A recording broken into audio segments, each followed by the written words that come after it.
Did you see where you're going, Robin? Going to the top, but I'm going via the ice fall. Yeah, should be a trip to remember. May 25th, 2019. Just steps from Everest's summit, Robin Haynes Fisher snaps a triumphant photo, unaware that in the thin air of the death zone, his fate is already sealed. Fisher isn't a reckless tourist.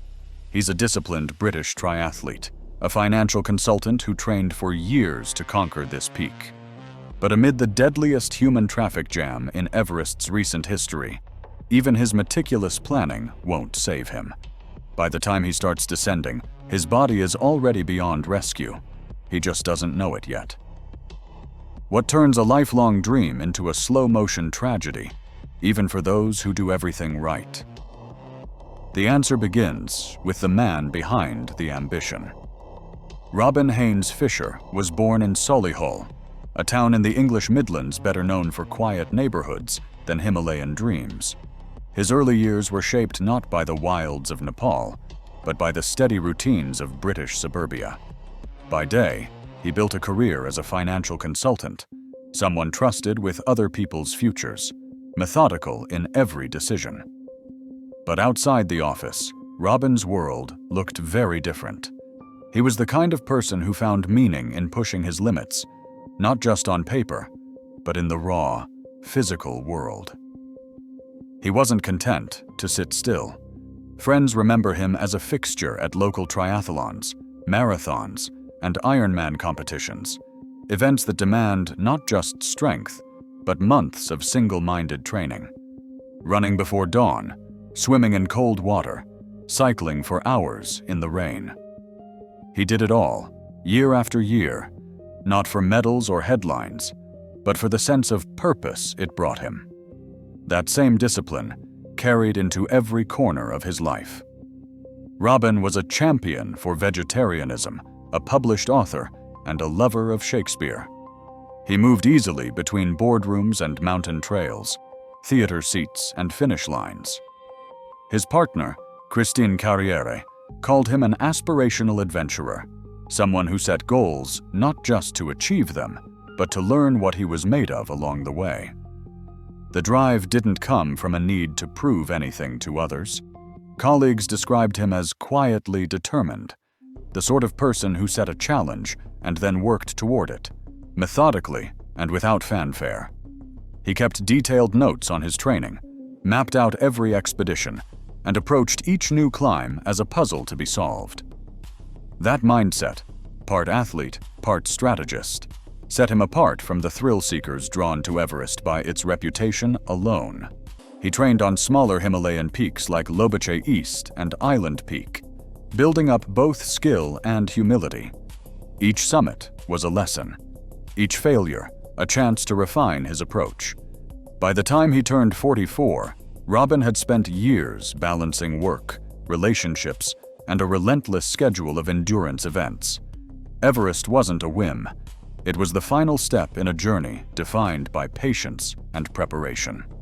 He believed that if you respected the mountain and respected your own limits, you could find something lasting at the top.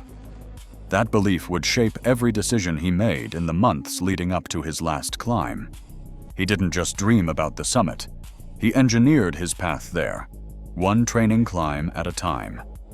Before Everest, he tested himself on Lobuche East and Island Peak, two Himalayan mountains that serve as the unofficial proving grounds for serious climbers. These aren't tourist treks. Lobuche East stands at 6,119 meters, with thin air and technical ridges that demand respect. Island Peak, at 6,189 meters, is a jagged climb known for its brutal summit push. Robin tackled both, not for the sake of a checklist, but to learn how his body and mind responded to altitude, exhaustion, and fear.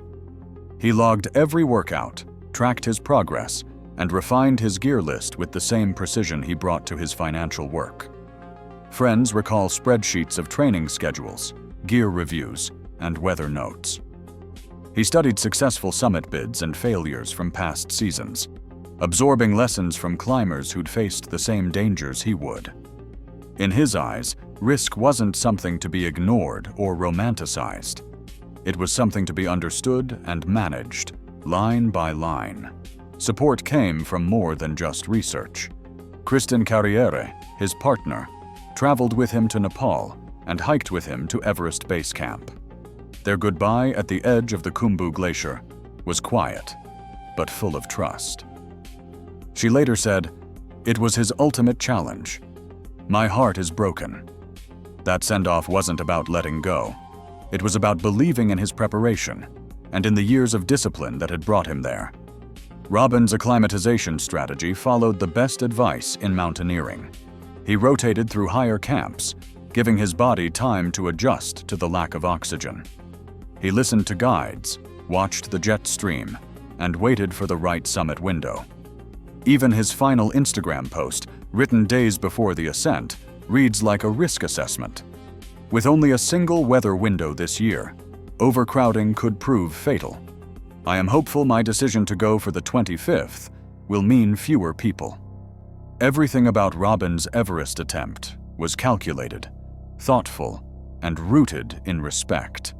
For the mountain, for his own limits, and for the people who mattered most to him. He didn't believe in shortcuts. He believed in doing everything right, even when the outcome could never be guaranteed. At 8,848 meters, the world narrows to a strip of snow, a line of climbers, and the sound of your own breathing inside a mask.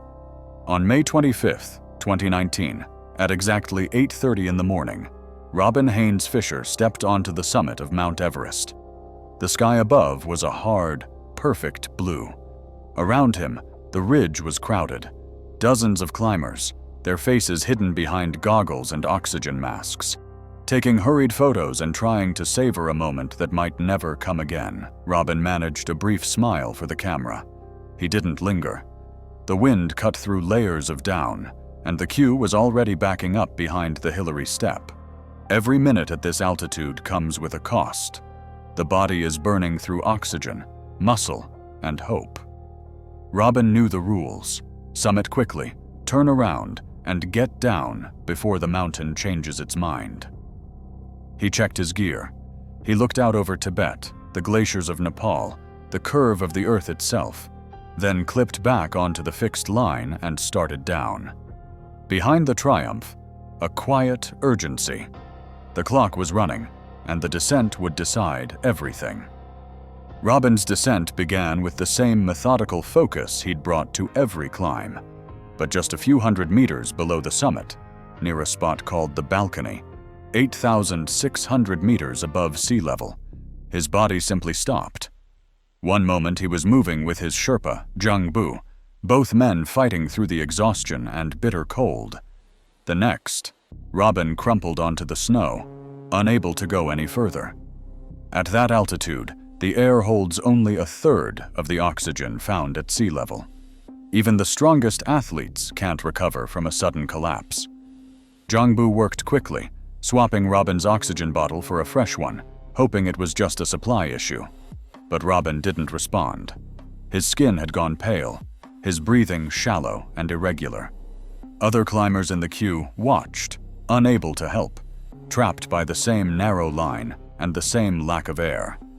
Jongbu tried water, then CPR, his gloved hands pressing against Robin's down suit, but nothing worked.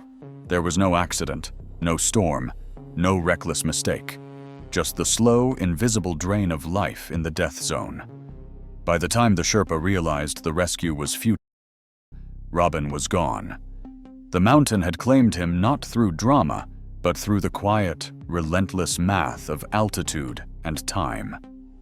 Days before his final climb, Robin posted a message that would echo far beyond his own story. With only a single weather window this year, overcrowding could prove fatal.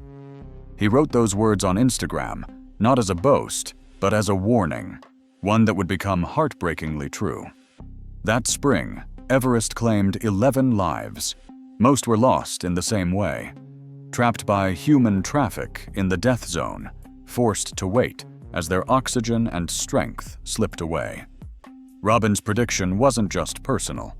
It became the headline for a season defined by tragedy, not by storms or avalanches, but by a line of climbers stretching toward the sky.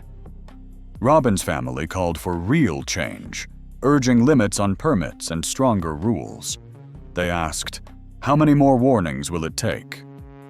In 2019, Mount Everest saw 11 climbers lose their lives, including Robin Haynes Fisher, a man who trained for years and understood the mountain's risks.